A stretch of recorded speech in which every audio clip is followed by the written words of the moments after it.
All right, Mr. Walker, all yours. Thank you. Well, thanks everybody for having me. First off, I apologize. Am recovering, believe it or not, from COVID from about a month ago. So if you've ever had it, there's this persistent cough that comes and goes. It's sort of an upper respiratory thing. So I think I got it quieted down for about an hour. So we'll see how it goes. I find drinking copious amounts of rum really help. No, I'm just kidding. Type of thing. So I'm Mike. I'm in Toronto. My call sign's Victor Alpha 3 Mike Whiskey. And I have been working for or on contract for Flex Radio for well over 5 years now. And I work at home. My career history has to do with data protection and data backup in the computer industry. I have a real big habit of usually being 10 years ahead of my time or everybody else's time. So if I think it's cool and I've done it and I've moved on to it, this is just typical of how I am. I'm really big on technology and stuff. But I'm going to run through our Flex Radio products, some of the features. And if you're an HF operator, and I don't know how many of you are, but I'll try to hit on some stuff that may show you we're a lot the same, but we're a lot different. So let me share my screen and give me a second on this. Oops, wrong button. We're going to share this screen with sound and that turned on and share. And then bear with me because Zoom yet again this week has moved everything. So I'll be able to watch the chat. I have lost all the cameras. Bear with me a second. Because it used to pop up.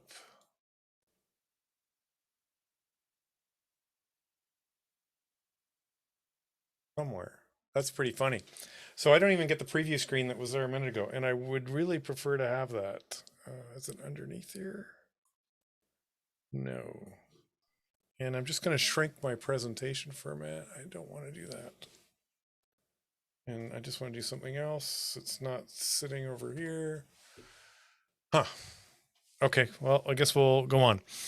So Flex Radio is a maker of HF radios. And if you've not heard of us, we are pretty substantial in the market. There's ICOM, Kenwood, Yaesu, Elecraft, and us.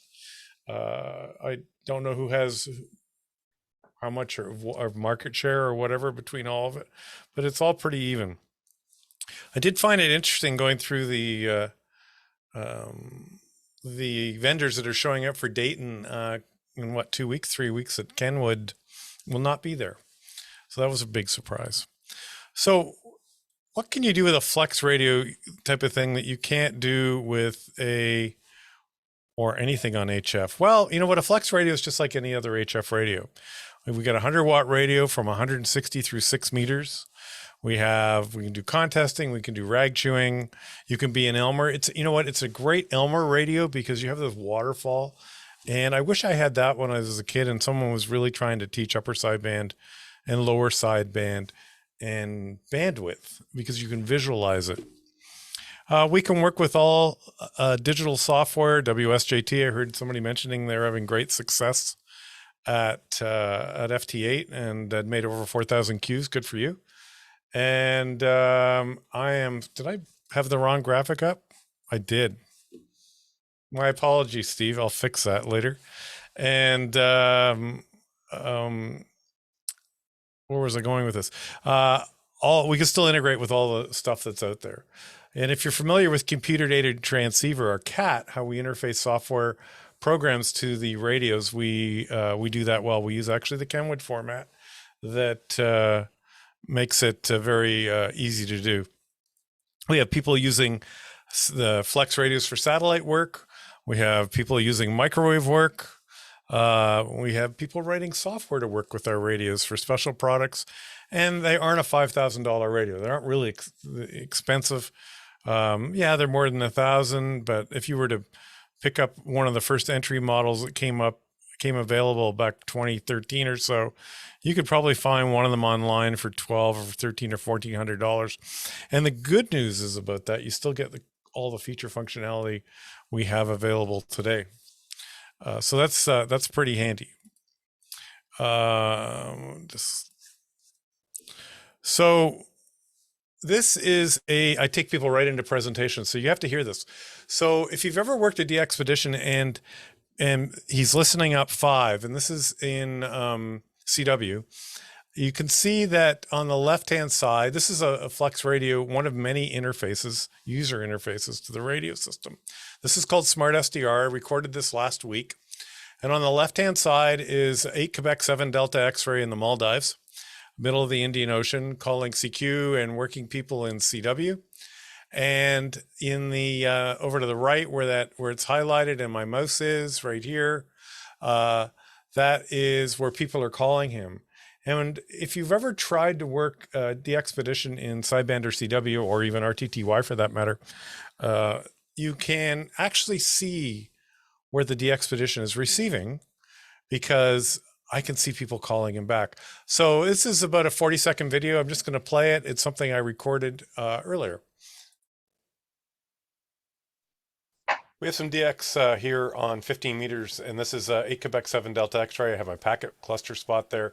We can see him calling, and we can see people answering. Now, the pile-up's thinned out a bit, but you can see it'd be easier for him to work because there's not many people calling him back. Now, granted, he's half a world away, and sometimes I can't hear everybody calling him, but I got him on the second call sheerly by watching him call and waiting for and seeing where people are answering him. So let's have a listen.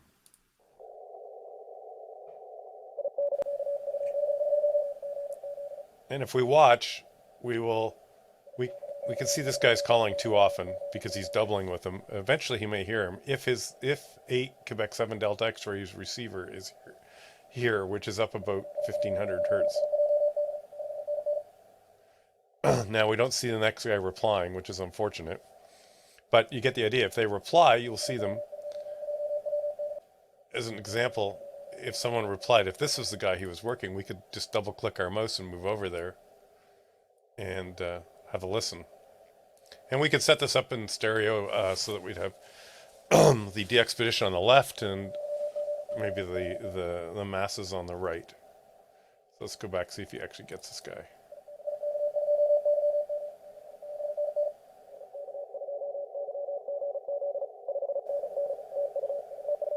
There you go. And if I was me, I would call right here because I know that's where his receiver is. That's the power of working a DXpedition using a waterfall. And I do want to make sure that that came through okay. And now we can share this in stereo.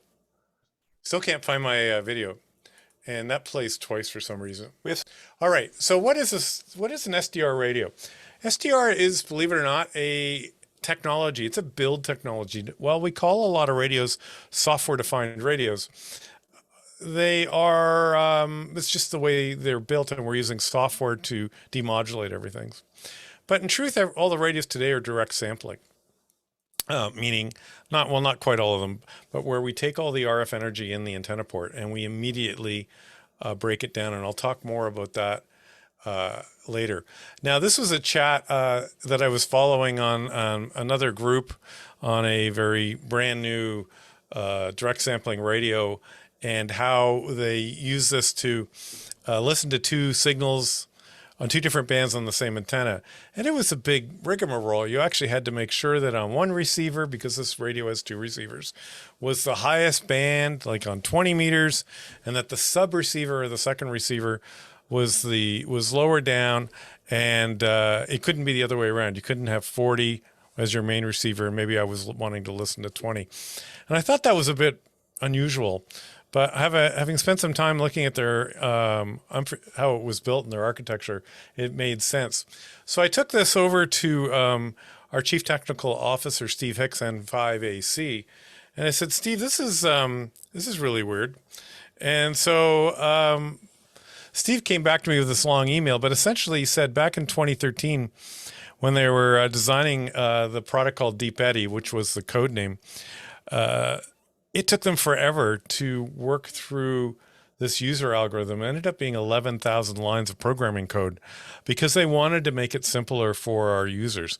And that's very typical of the flex engineering on these radios. Is it's not about we necessarily want it to work with our radio, but how the user should experience it to work, meaning should be having to crack open the manual. Now, the manual happens to be 200 pages, but it's written in very good English with great pictures and good direction. But I thought that was pretty interesting. So what's a super heterodyne? Well, we all probably started our career in the HF world with a super heterodyne radio. And a super heterodyne radio is something that mixes two signals to get the signal we want. So generally, if we start with our 80-meter signal, we'd mix it with another signal, and usually we got down to 10.7 megahertz, and we might mix that again to get down to 455 megahertz or kilohertz. So, and that's where we stick in filters and roofing filters and stuff. But the problems with mixers is they're noisy, because every time you mix two frequencies, you get two more, or you actually end up with four. The one you want, the original, the mixing frequency, the sum, and the difference. So if you were mixing 1 meg with 10 megs, well, you're going to have a 1 meg signal you got to filter out. You're going to have an 11 meg signal you want to filter out. We're probably going to keep the 9 meg signal, and maybe we want to get rid of the 10 because we're mixing it with something. And when you have super heterodyne receivers that mix signals, what makes a great radio, super het radio, so much better than an inexpensive super het radio is the amount of time and effort the engineers put into reducing the noise in the mixing products. And in case you're not aware, super heterodyne radio, that technology, it's over 100 years old. And that's a lifetime in today's electronics world. And the other problem with mixers is they're nonlinear. When you have nonlinear, they tend to smear noise and produce all sorts of weird products and stuff. And we don't like that. Yet, if you were to test in a lab environment for many of the performance figures we may look at on an HF radio, a super heterodyne in a lab environment is beautiful. It just looks great because you're only dealing with one signal. And I think I mentioned this later. In a software-defined radio, they actually perform better with more signals. And so that's a big deal. So a software-defined radio works exactly the same as a super het radio. We just replace all the oscillators, all the mixers, the RF filters. We improve our IMD performance. That's intermodulated. What's the D stand for? It's been a long day. I can't remember. But if we go look at a list of radios, the IMD numbers, mixing products is one of the first things we tend to look at for performance. Our software-defined radios have the ability to add a waveform. So what's a waveform? Well, what if somebody came out with a brand new mode? It wasn't sideband, it wasn't RTTY. In today's world, maybe we came up with a narrower version of sideband, but it was greater fidelity, took up less bandwidth. In today's world, you'd probably have to buy a new radio. In the Flex radio, you just install a little piece of software and you're up to date and you would have it. So in some ways, it's incredibly future-proof. And in the past, if we went through the 90s type of thing, if we bought, and I always pick on the ICOM 756 Pro 3, Pro 2, and the original Pro, that you bought the first one and it was great. And then they decided they'd make a better one and they called it the Pro 2. So you sold the first one at a big loss and you bought the new one at list price. And usually it was about half the difference. And then they came out with a Pro 3 and guess what? They made us do it again. And I did all three, sold the second one at a loss, bought the new one at full price. And the advantage, again, of software-defined is it makes it very easy to interface with other applications and items without having to go buy stuff. And I bet, and I wish I could see you guys, and I keep looking for the screen, but it's not here. I bet all of you own a software-defined radio already. And I know some of you are shaking your head. And hi, Paul. So here's the kicker. If you own a cell phone, you own a software-defined radio. Unless it was something that came in a bag and you're still carrying it around. So another video for you to watch. This is something very cool we can do in software. All of my videos, by the way, usually have some weird, unique conversation in them, so just bear with me on that. Uh, this is a wide noise blanker. It's a subtractive noise blanker. I recorded this a couple of years ago when I had some very high power line noise here at my house. And if you've never looked at a waterfall before, the newer signals at the top, the older signals at the bottom, things fall down. That's why we call it a waterfall. The green is all radio signal. And that's actually makes it really hard to hear the voice, which are these channels of conversations going on. And, we'd hear this guy over here because he's pretty loud. He's above the green. And if you were dialing around here with a regular radio, you'd think the band was closed other than one guy. You might hear this guy, you might hear this guy, and you wouldn't hear any of these people here. So let's again have a listen. This is a demonstration of the wide noise blanker. It's on 80 meters on a net here in Ontario called the ONTARS net. And well, the point is I'm going to turn things on and off, and you'll hear it goes from not being able to hear something to actually being able to tolerate it and hear something. WB2KAO here. Good morning, Barry. Now, WB2KAO, we can barely hear. Let me turn the blanker back on. Yeah, real good, Barry. Just got off the bike, and I thought, well, let me check in with you here for a minute before I go up and get in the shower. We got quite a bit of Hear the difference? So that's what the wide noise blanker is. And it looks at a big swath of the HF radio spectrum, and then it inverts it, a bit of math, and makes the noise go away. Now, the funny thing about this screen is every time I go to the next one, it wants to play again. And this happens every time. All right, some game changers in the flex radio world, and we're going to see these in other vendors in some way or another. We'd like to think we're way ahead of everybody else. So first off, you get these brick wall filters. Now we've all seen advertisings for brick wall filters, but these are truly brick wall filters that you can set from 50 hertz to 10 kilohertz. You can have multiple main receivers, not a main receiver and a sub receiver, but you have multiple main receivers. And this, for digital operators, love this, as do SO2R contest operators, which allows them to do 20 meters and 40 meters at the same time on FT8 while they're watching their work DX.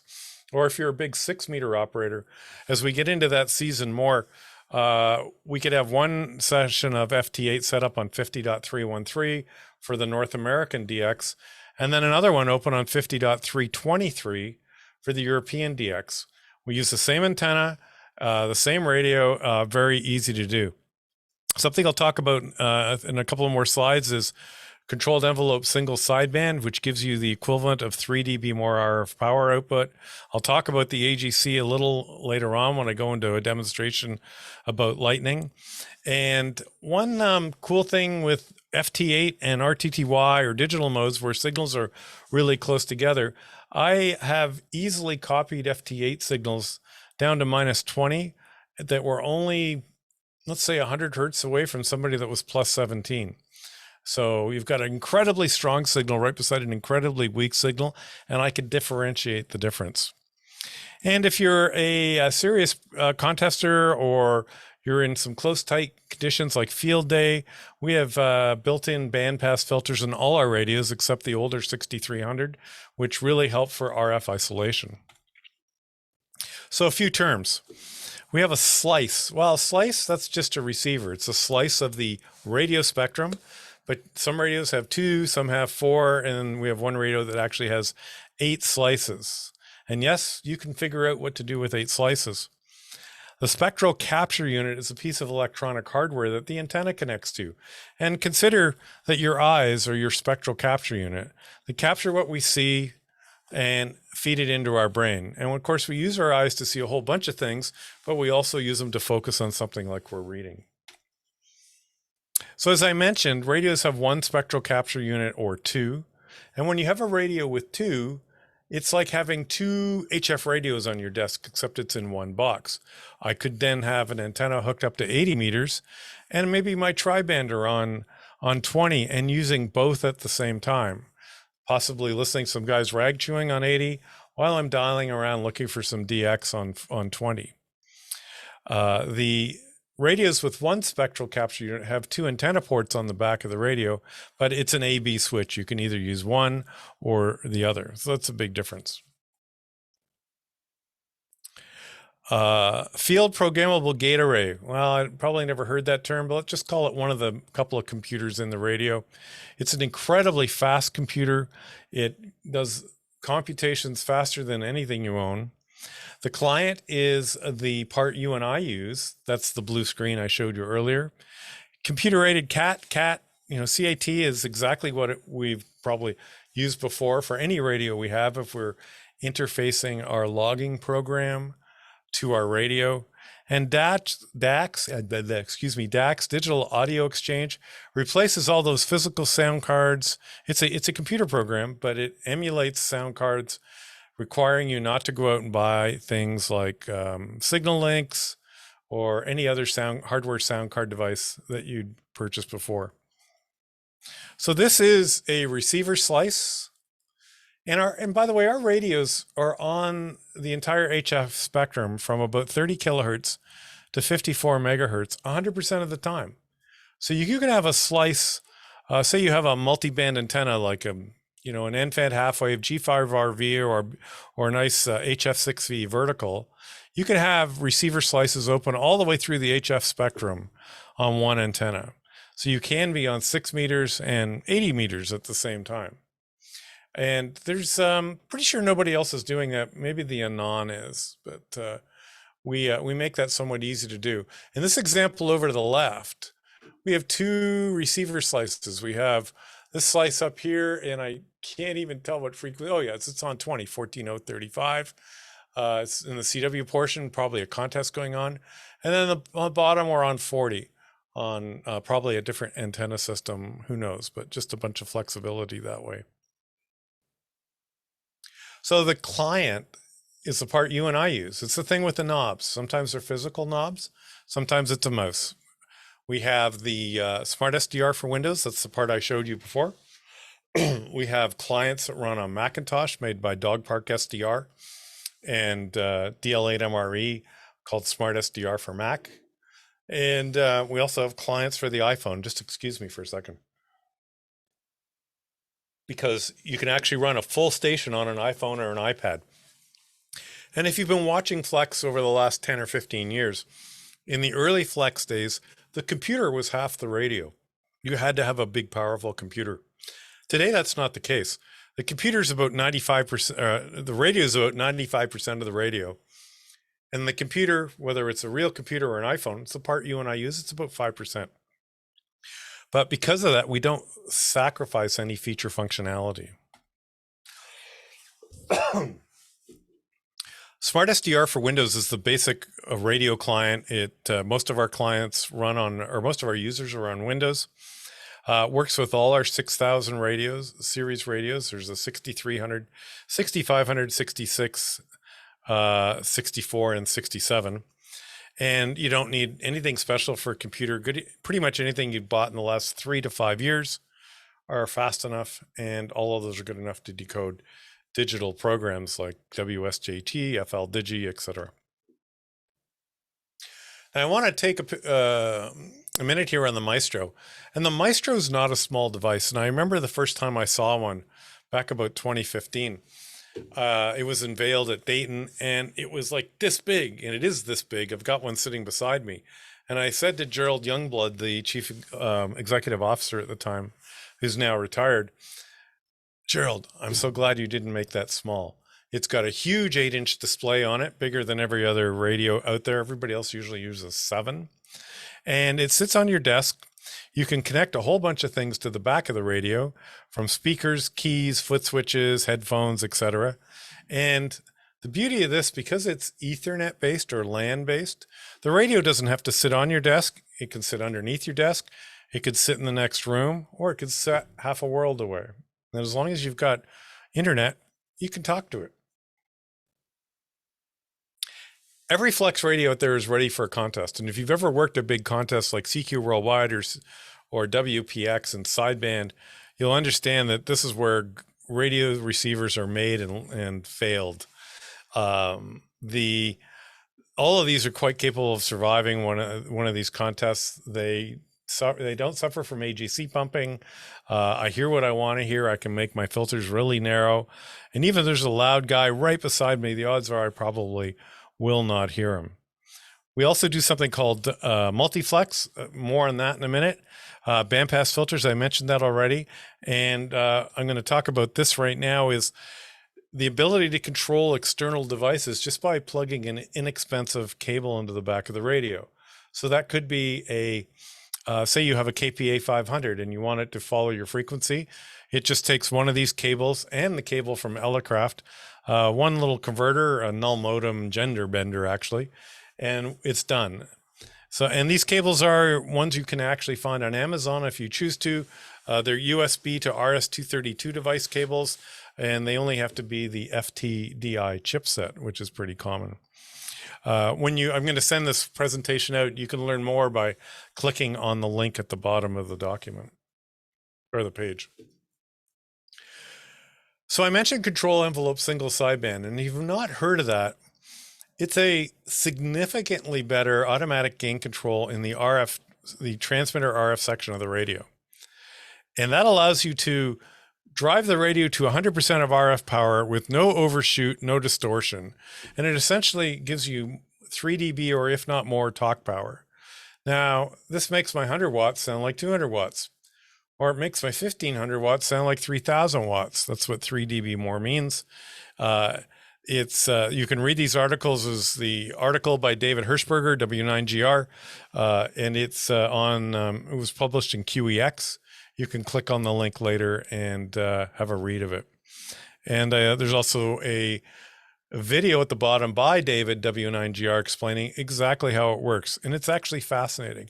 This is something that can only be done in a software-defined radio, can't be retrofitted to any other radio.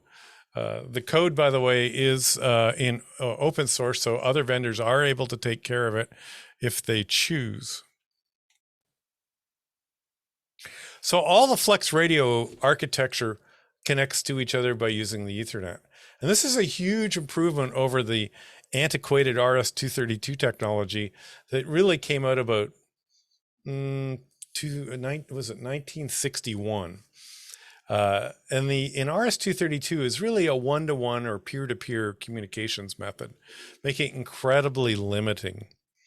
And when we flip over to using Ethernet or LAN, it actually makes it easier to communicate with things. You actually don't have to make any special cables. You can just go buy LAN cables, and I'll show you a diagram in a bit of how things really connect together. And here's a simple example of how the radio works on your home network. The radio would plug into your router, which is the core part of your home internet if you have it. Your laptop could connect to the radio by Wi-Fi, or your PC running it by a LAN cable. And something else we'll talk about is SmartLink, the ability to connect to your radio when you're outside your house. Now, why would I want to do that? I don't know, maybe you've got a friend that's a shut-in. So you want to take your iPad into the nursing home or the assisted living center and get on the air with him. And we have a lot of people doing on this where you can just connect to your home station and he can check in. And, in the past, I've heard so many people do that via phone patch. Well, now you can take the whole experience to them.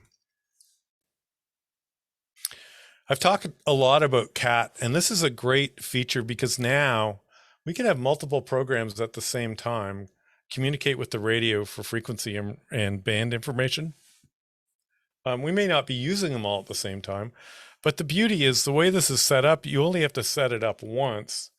And every time you come back with Ham Radio Deluxe or maybe N1MM or N3FJB or WSJT, you will not run into things like the port conflicts we've lived with all of our life. Or the famous one where you unplug the USB cable because you were cleaning up your desk, you plug it into a different port on your laptop, and the serial port number changes, and now WSJT doesn't work. And you truly don't think you changed anything, and you're pulling your hair out. How do you think I got to be so bald?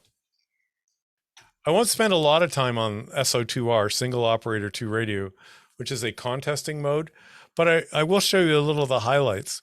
And what SO2R operators do is they may be working on 2 bands at the same time, and they may even be calling CQ on 2 bands at the same time.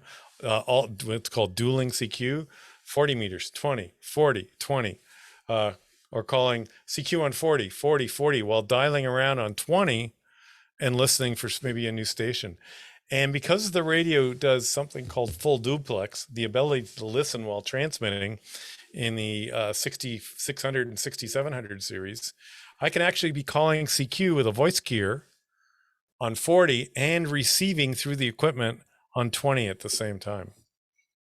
If you wanted to do this in older technology, you ended up with a very complicated picture like Jan's Sierra Echo 3 X-rays station. And this is how his used to be set up, using 2 TS590s, S's, 1 amplifier, some RX splitters, SDR receivers, etc. And it's a work of art. He did an amazing job with this, but that eventually gets replaced with something that looks like this in the Flex world, where you end up with a radio, an amplifier that supports the radio, a tuner called the Tuner Genius, and a specialized antenna switch called the Antenna Genius, which can control or communicate with 2 different radios and 8 antennas simultaneously. And by the way, this is all the cabling required to have this stuff work together. A LAN cable to each device, 2 RF cables to each device, and the only thing I didn't show was the power cable and maybe the microphone that's plugged into the radio. So this is a big improvement over this, because it's easier to set up. There is less RFI ingestion, and there's even less receiver noise, because all this stuff that you're looking at has the ability to radiate RF noise or pick up RF noise and bring it in on common mode currents into the antenna chain. When you get down to this, there's less stuff to go wrong. As well, there's a ton of programs that people have just written to make it sort of cool. This is one that people easily understand. On the left, it's a software, it's a SWR plotting program. You just say, hey, click on 20 meters and sweep the band, and I get a graph. This is my 160 meter antenna last, I guess almost a year and a half ago in November. And as I go through the winter months, because like you, the ground freezes up here, the resonant point of the antenna starts to rise as the ground freezes. The antenna starts to look shorter. And so I start doing this to see when I have to go to my remote station and add another 6 feet of wire to the vertical element. I have a full-size 160 meter wire antenna vertical, except for the last 20 feet. Other programs have been written. If you're a Flex operator, you've already heard about FR Stack. You've already heard about Slice Master. FR Stack is the ability to, it just gives you an additional interface to do a lot of things in a hurry. And Slice Master does the total configuration of WSJT in about 3 mouse clicks. And I know Paul's got a 6300, and I'm sure he's tried both of them and can talk to just how cool it is. Or maybe he's already been talking about how cool it is. You guys are tired of listening to him. DAX replaces all the sound cards you may have bought. It's just a virtual thing. This is the user interface, and it just makes it simple to configure other programs to work with the radio to get HF data for all the digital mode stuff right into the receiver. And since we keep that audio in the digital domain, it's not being converted from analog to digital. There's one conversion to digital and another one back to, we never go back to analog. It all stays digital right through to the program we want to use. Again, less areas for picking up local noise and picking up RFI. So another video. This has got an interesting conversation. I'll just leave it speak for itself. What this is, and you guys are all in the Northeast, so you understand that lightning in the summertime is brutal. We'll see all these vertical hash marks here. Again, newest signals at the top, oldest at the bottom. And each one of these lines across is a lightning strike. And you can see lightning strike, lightning strike, lightning strike. So I've taken this excerpt from this video so you can just watch through what I hear. And the key point in this video is we never hear the conversation go away. If you're on HF today and you hear a lightning strike, how many times have you heard, "I'm sorry, I missed what you said. The static crash took you out"? Well, we do it differently.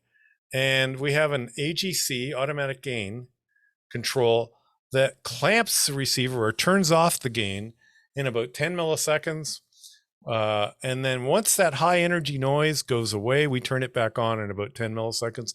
The end result is lightning just sounds like, and we're able to keep track of it and listen to the entire QSO. So let's have a listen to this. I recorded this, just over a year ago. See it? I'm about here. In fact, I'm right there. That little green dot is my lightning map receiver. And here's the storm right over Lake Huron coming into Georgian Bay. And you can see a bit of stuff going on here. So we'll get rid of that. So let's turn on the audio, and I want you to just listen to what we're hearing here. Okay. My AGCT for 80 meters, let's see, is way too high. Let me turn off my audio. Or we'll turn this down. If I adjust my AGCT just down, you'll notice it gets really quiet. But you go, I'm not going to be able to hear anything. Let me turn this. No, I'm going to turn this level up to normal level. And we hear that click. And that's the Fast Attacks Dual AGC. Click on, click off. I'm at medium, by the way, not at fast, not at slow. So how does that translate if you want to listen to a couple of guys? There's a net here on 3755. 1718. Anyway, the one went into the silo, died from the gas. The other one went into, seen his brother floundering there, went in and he died too. So you'll notice we can hear, that's my buddy Chad, speaking, just rag chewing about whatever. And plain as day, sort of like the winter on a quiet day. Yeah, it's not perfect, but man, it's easy to listen to. Similar story. Silos are nothing to mess with. Matter of fact, a lot of people put signs on the doors, especially up high, not to get in there. And that's a shame. Thanks for sharing that with everyone. It's VE2HOG, and he's a farmer, so he knows what's going on. This is the ONTARS net. Anybody like to check in before I have to check? And I talked about something called automatic gain control threshold. It replaces the RF gain control that we may have grown up with. You can't really take a flex radio, turn the volume to full, and then use the AGCT like an RF gain. You won't like the result. It doesn't work correctly. We automate that for you by setting that at a correct level. And that's another whole discussion where I can explain the entire details about how that works. But arguably one of the most powerful tools in the radio. There was big talk about SDR radios in the early days that once we got a spectrum full of signals, that direct sampling technology would fall apart and it wouldn't work at all.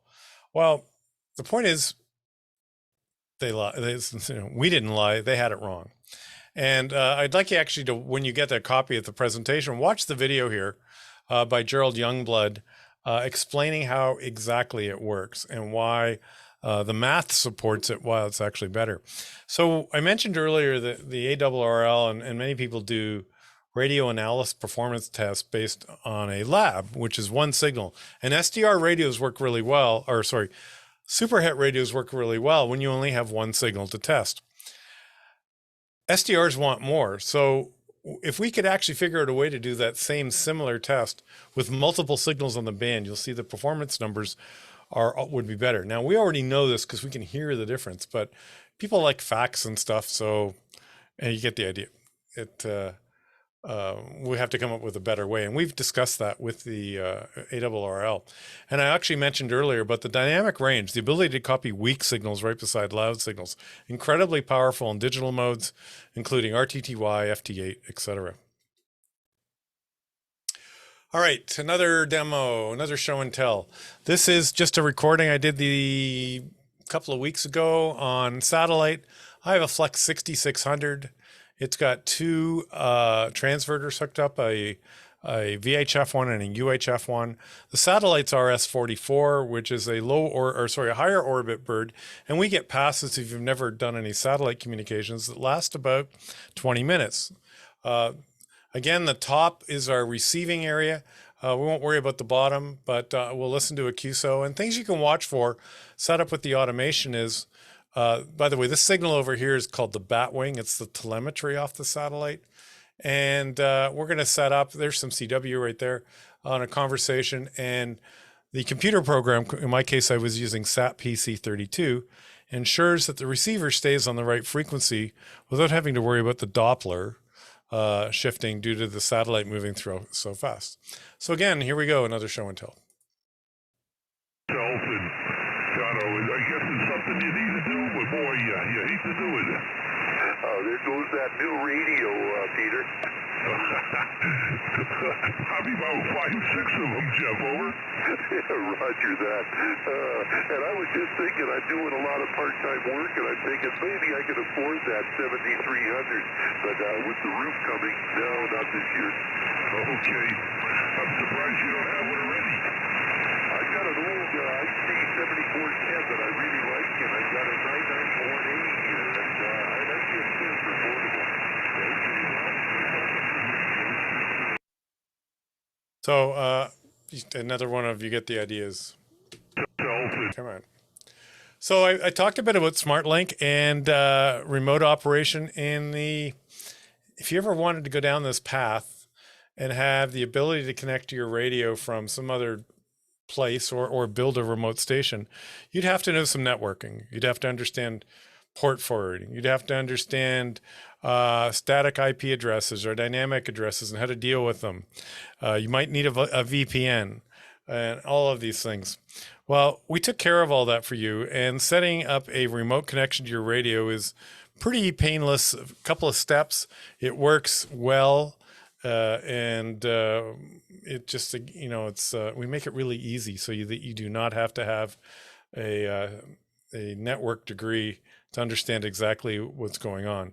Now, we do have customers that make it really challenging because they have really complicated networks, but this works beautifully on your traditional home network, much on like the diagram I showed earlier with the Flex radio, the Wi-Fi, et cetera, et cetera.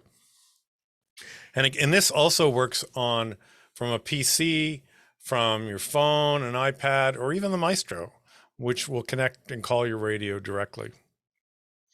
Now, multiflex is a cool thing which allows two users to use the same radio at the same time. Well, why would I want to do that? Well, maybe you're mentoring somebody and you can let them access to your radio so they can listen. Maybe you're doing a contest and it's just cool. I've had friends use my radio while I was using my radio because I have a very quiet remote station, and we call this multiflex. Mentoring seems to be one of the better deals. Contesters have exploited it as well. So I have a quick chart on the different types of radios here. We currently sell 5 different radios. They're called the 6400, the 6400M, which gives you a radio that you can put down on a picnic table and just operate right from the front panel. It has the Maestro type display on the front panel. You can hook up 12 volts and antenna and be on the air. Sort of a great field day radio. The 6600, the 6600M, same idea, and the 6700. Just a couple of the bigger differences beside bandpass filters and such is you'll notice there's one SCU, one SCU 2 and 2. And if you remember, if a radio has 2 SCUs, spectral capture units, it behaves like 2 radios. And then as you move up the chain, you either have 2 slices or receivers, you can have 4, and then if you get to the 6700, you can have 8. And you can hook up RX antennas, and if you're in a field day setting or a contesting setting, on the bottom row it shows how many the bandpass rejection available in the bandpass filters. The Power Genius is I'm going to say it's actually an incredible amplifier. It allows us to use 2 radios at the same time through one amplifier. It could be ours, which is very simple. It could be 2 ICOMs, 2 Kenwoods, Kenwood and ICOM, and a Yaesu, one of each. So we support all OEM radios. But what makes this amplifier really special is two things. We actually adjust the bias to improve the performance of the amplifier. And another one, more importantly, is we actually have something called we have a harmonic dummy load. That's the end result. But in the amplifier world, if you amplify something, you get harmonics with it. And we only want the main signal to go out the antenna. Well, that part's easy. You say if we're on 20 meters, we don't want the second harmonic from 10 meters to make it out the antenna. No big deal, right? We put a low pass filter in, problem solved. Well, what do you do with the reflected energy? Because it sees it as a high impedance or a high SWR in 10 meters. It's reflected. It's a reflected wave. And every other amplifier out there, that reflected wave goes right into the power amplifier and can contribute to IMD distortion. In our world, or the Power Genius world, that energy is actually siphoned off sideways with a high pass filter. It goes into a dummy load, and this helps retain a much cleaner signal. And that dummy load is a 400 watt dummy load. You know what? It gets hot. So that reflected energy is not a trivial amount of energy. It's something that's a very powerful tool. And because I'm a Canadian, it goes up to 2,000 watts. So does yours if you were to get one. However, of course, you are responsible for your own RF power out. And we have a big special on those. So if I don't mention it at the end, remind me to give you the coupon for that. We also have a brand new tuner genius that is come out fairly recently. I'll let you read all this later, but it parallels with the amplifier. There's an SO2R single operator 2 radio version. There's also a 1x3 version, which gives you the ability to have a 3-port antenna switch on it. It tunes 10 to 1 incredibly fast. It's built like a tank. It connects on the LAN, like you saw the diagram, and we can't keep them in stock. We're still building them. And in case somebody had one in order, we're at this point in time, some models we're shipping immediately, and some models we are about 4 to 6 weeks behind, but we will keep building and shipping, et cetera, et cetera. So what are a few things you've probably heard about Flex Radio? Well, yes, there's software. You've probably heard people say, well, you got to pay for a license. Well, no, you don't. The software expires. No, it doesn't. You need a computer to operate it. Well, not really. And you can operate CW remotely. The only time we charge for software is during a major version upgrade. So currently we're at version 3. If and when we release version 4, there will probably be a $199 charge. At least that's what it has been in the past. SDR overload, we talked about earlier. And moving to a Flex radio from any other vendor's radio is really no different than moving from ICOM to Kenwood or Yaesu to Elecraft, et cetera, et cetera. By the way, one day I took an FTDX 5000 and I counted the knobs on the front panel or the buttons. I think I stopped at there was over 100 knobs and buttons, and each had multiple levels of shift. And so I can just imagine looking at, where's the high pass filter? It should be, you get the idea. And we're almost done. If you want to communicate with us or reach out to us, we actually answer the phone. You can phone the phone number below. We take trade-ins on HF radios. Actually, we've been taking trade-ins on pretty much anything. We partner with a company called Main Trading Company out of Paris, Texas. So we'll trade in pretty much OEM radio. Will we get you your best dollar? Probably not. But it'll save you having to deal with people that you don't know on the internet. It's sort of, it's like a car business, but we'll make it easy for you. We're on Facebook. We have over 4,000 users on Facebook. We have an entire community where people exchange ideas and such. We have a help desk that's staffed by factory trained staff. I mean, these are the right people. And you can email us directly. And we are at the point where I will take some questions. So I am going to stop share. Actually, I have one more slide. Then I'll come back to this. If we have these coupon codes in the bottom of the last page of the slide deck, so you can reference these later if you're thinking of purchasing something. And we have specials on the Power Genius amplifier. In fact, I feel a little generous today. We're actually doing $1,200 off on that. If you're thinking of buying a new amplifier, just give me a call. I'll give you, I'll tell you how to get $1,200 off for the next few days. So we're back to here. Hopefully I can hit stop and I'll see you guys. Yeah, there you are. You guys popped up. Any questions?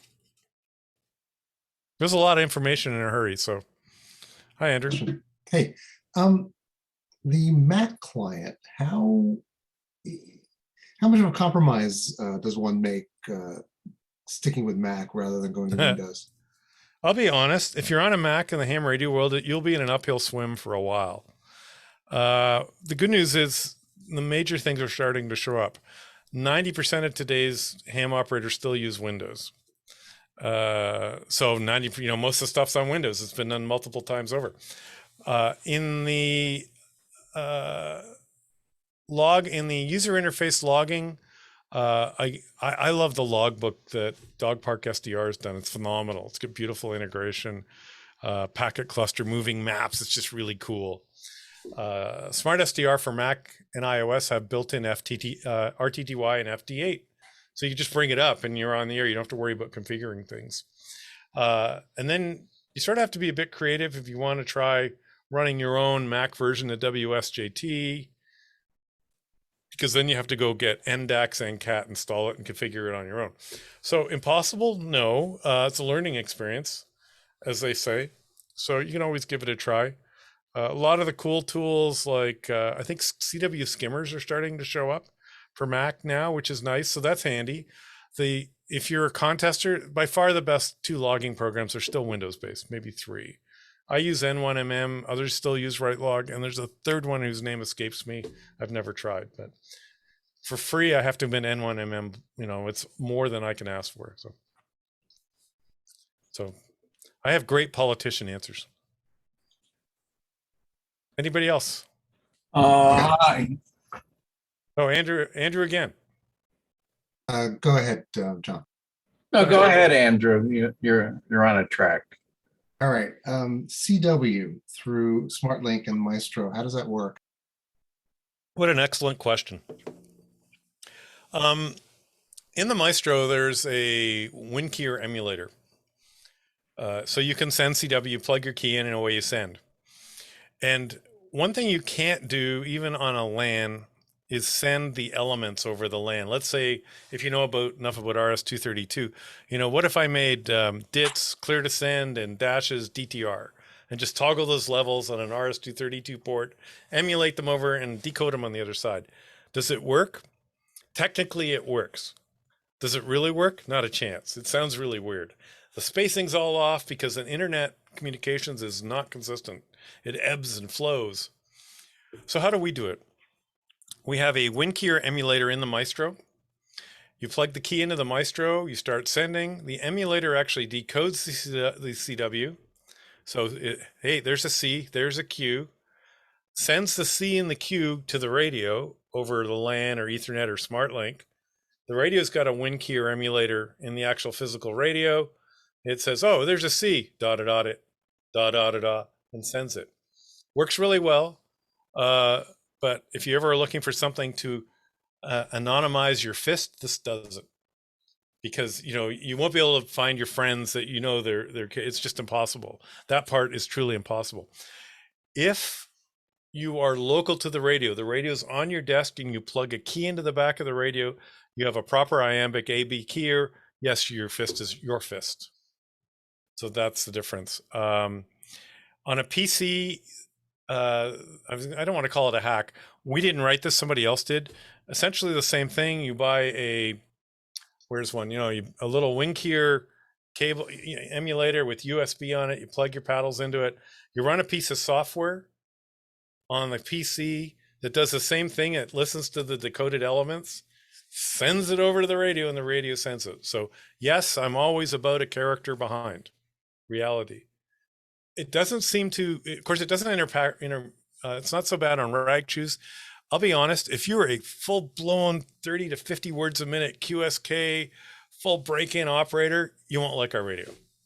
It's not what we do. And you won't be able to do it remotely. So if that's you, grab your K3, amazing radio. It does that phenomenally. No questions asked, or, any of the old classic stuff as well. So, but we try not to hide it. We say you'll be okay, but you're going to have to give up maybe what you really love. Jonathan or John.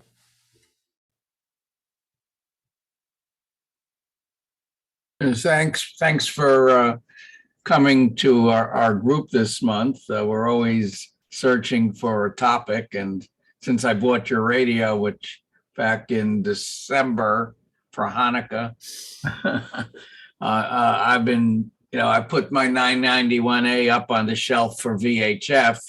And, I banged out tons of FT8s using Grid Tracker to help log into the QRZ and the LOTW and all of those places. So and I get about an 80% of the calls are confirmed, which isn't bad.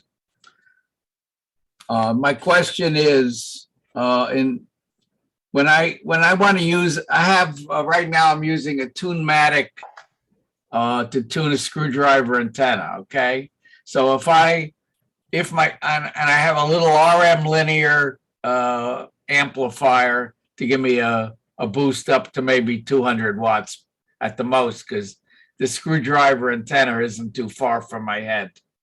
So the question is, when I want to start the tuning sequence, I have to blank the radio. Is there an automatic way that a receiver can be made not to enable the linear when I'm in the tune mode? There's some setting that's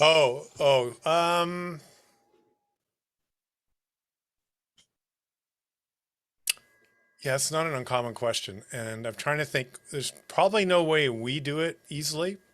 You could create two transmit profiles, one with and without the push to talk, like TX1, 2, or 3 enabled, and switch back and forth.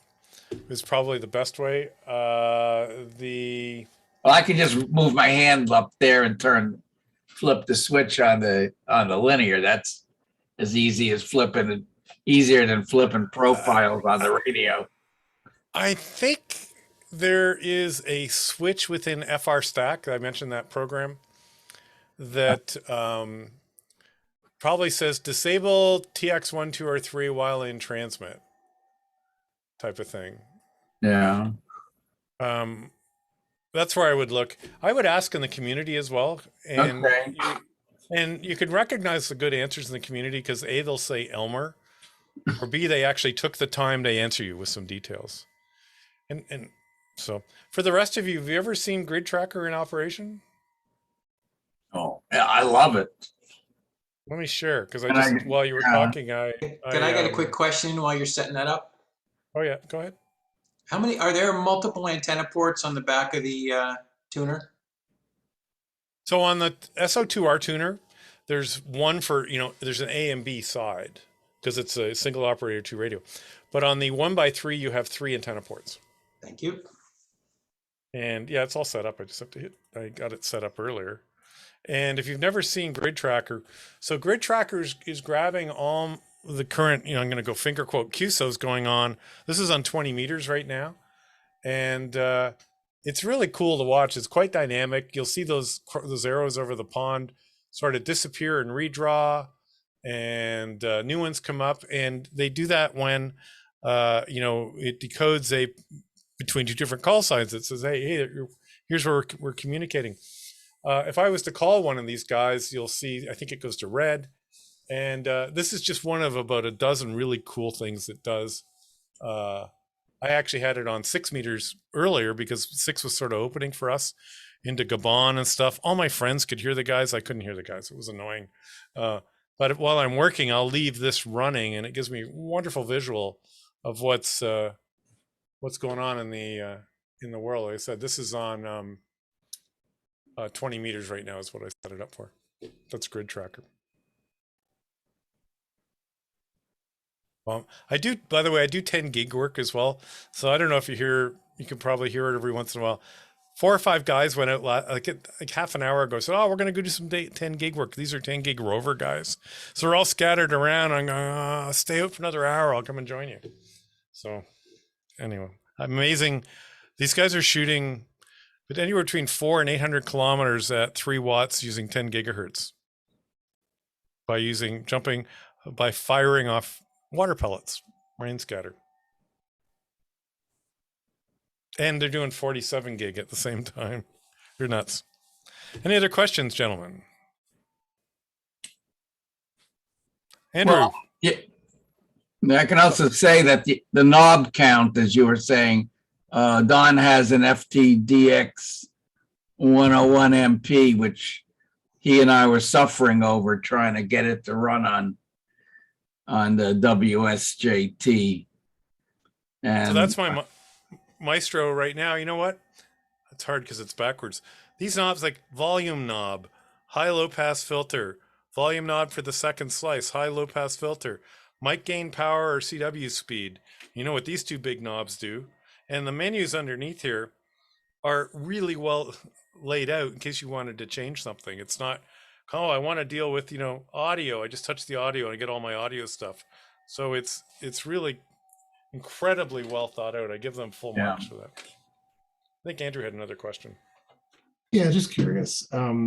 Is the network protocol between the components open, or is that proprietary? Wide open. If you Google Flex Radio, API, you'll see it. If you go to our YouTube channel at Flex Radio, you see a QSO Today presentation by Anna. I better get her call sign right. NH6 Zulu, I think. Because I give her a hard time because she lives in Oregon and she's an H. I said, you got to change your call. Of course, she's also a lawyer, so she'll hear nothing of it. But she's also a software developer. She's got a wonderful video on YouTube that takes you through the basics of the API and how the communication happens. It's plain text communication. And if somebody else has another question, I can just paste it in the chat. I can find it pretty quickly.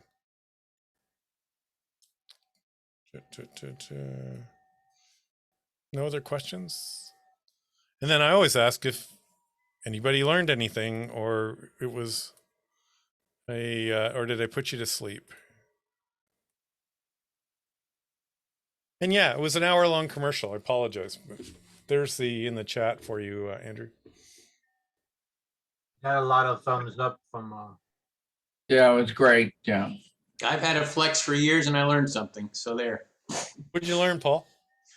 Just some of the filtering options and the you know, that wide noise blanker. I never really played with that. Here's another one I have. Are you ever a net controller? Yeah, I do nets. Okay. So you've got, say you're on, let's use 3800 as an example. Put a tracking notch filter below your net and above your net frequency, 5K wide deep. And you've built yourself a moat around your net. Yes, you know, I obviously make my, you know, receiver narrower, but that's a better idea. That's very cool. Or you do both. Yeah. So tracking notch filter, and I don't even talk about them, is the ability to put a notch on a frequency. And any other HF radio you've got, if you put a notch on a carrier because of a net you're on or something, some guy's tuning up, or you build this notch and you dial it in, the minute you move the VFO, the notch moves with you. That's really useless, to be blunt. And it takes forever to set up. On a Flex radio, if I decided I needed to set a notch, again, I'll use it, you know, 3800 kilohertz as an example, right on 3800 kilohertz. Okay, I actually jokingly say I have a big notch filter right on 7200. So when I dial by, I don't hear these guys. It stays there. So if I move the VFO, then the notch goes away, but I don't care. But if I come back, it's still in the same place. That's what the tracking notch filter does. Again, there's a great video of it in the YouTube channel. Tracking TNF, tracking notch filters.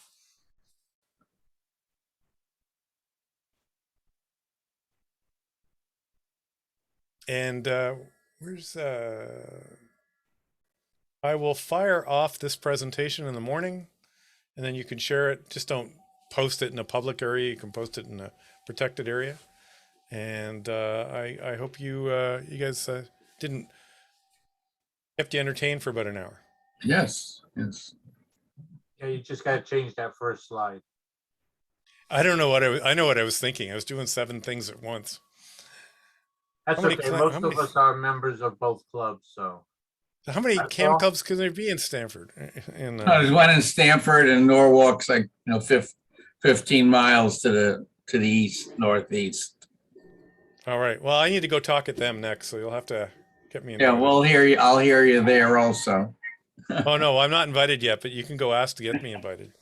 Well, All right, gentlemen, I'm a co-host, right? So if I leave, I'm not going to blow you all away.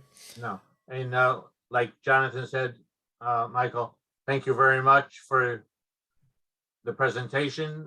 It was very informative and enjoyed it. Well, good. Well, thank you so much for having me. thanks for And we coming. will hopefully hear you at some other time. Take care. All right. Thank you. 7-3. And I didn't cough once. Oh, once. That was better than an hour before because I was pretty ugly. I didn't think I was going to be able to make it. So my wife's going, "You're terrible." I went, "No, I'm great. I've been working on this cough all afternoon." Are you going to Dayton? I will be at Dayton. I go down Monday to set up stuff. So we'll have Stay a big safe, wear a mask. I'm 100% behind that. I do. I will. It was triple going on to 4 vaxes and then caught it because I went to a home show, even though we were all masked and it was that easy. Wow. I'll give you my COVID rant. The vaccines did what they were supposed to do. I wasn't really ugly.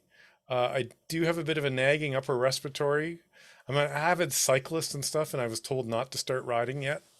And so a bunch of little naggy things that you sort of have to pay attention to. What else was I going to say about it?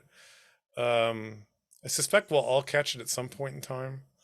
And I said we were masked and sanitized at the Cottage Life show here in Toronto. Pretty sure that's where I picked it up. And of course, then my wife got it the next day. I mean, it wasn't really painful, but just it's a pain in the butt. And suspect we will go on like that for a while. It could be worse. So that's not the same conversation I had with some people in the South. It was a little different. Take care, everybody. Thank you. Good night. Okay, Mr. Thank you. Hello? Who was trying to talk? I just said thank you. Oh, okay. Hey, Don, you back inside? Yep. Okay, our treasurer is under the weather, but we have about 8,500 in the accounts. WA1, JBO, do we have any pressing business? Nope, nothing pressing, just let everybody know that we, with you and Andy, we got the Google thing working. And now we just all have to get, the board just has to get used to using it. Yep. I already said, let's see here. Let me look at my calendar. Yes, we will have a meeting in June 2nd. And then field day will be 2 or 3 weeks after that. So we will be having it at the same place we had it last year. And we're hoping to get a little bit more involvement from the members. And we should have fun again. I sent out an email. Let me look at my calendar again here. 1 week, in 2 weeks on a Sunday is the Bloomin' Metric. It is on May 15th. From approximately 7 o'clock to 2 o'clock in the afternoon.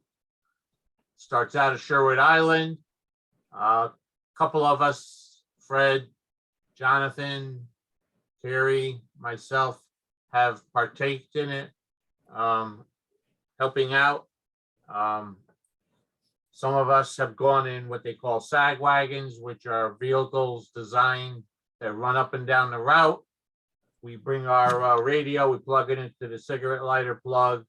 We throw a magnet mount antenna on the roof and we run around answering cyclists who have their bicycles have broken down, or, you know, in the rare instance of some kind of medical emergency or something. We also keep track of the the cyclists on the route. We have, I think, 3 rest stops. I don't know the particulars, but there's like 3 rest stops that we man along with other volunteers. And the